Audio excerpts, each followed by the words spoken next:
কি বলবেন এই জয় নিয়ে আপনি? এই জয় একটু দাঁড়ান কাকিমা।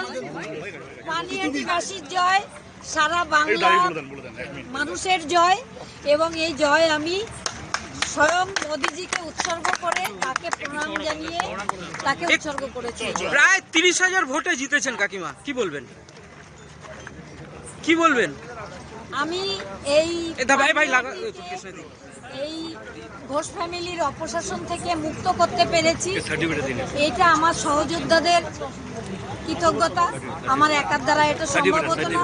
তারা আমার সঙ্গে পানিহাটির সাধারণ মানুষ এবং আমার এই যে পাশে দেখছেন যে সহযোদ্ধা, সবাই মিলে এই জয় এসেছে। আমার একার দ্বারা এই জয় আসেনি, সবাই সমর্থন করেছেন আমাকে, তার জন্য আমি তাদের অসংখ্য অসংখ্য। পানিহাটিবাসীদের কি বলবেন কাকিমা? পানিহাটিবাসী, সমস্ত বাংলাবাসী সবাইকে বলবো, একটু দাঁড়ান কাকিমা। আমি জিতেছি মানে পানিহাটি জিতেছে, আর সারা বাংলায় পদ্মফুল ফুটেছে। আমার মেয়ে দুর্গাপূজা ভালোবাসতো, সেই আমি বলবো সারা বাংলায় পদ্মফুল ফুটিয়ে দিই। ফলো করুন টাইমস নাও খবর।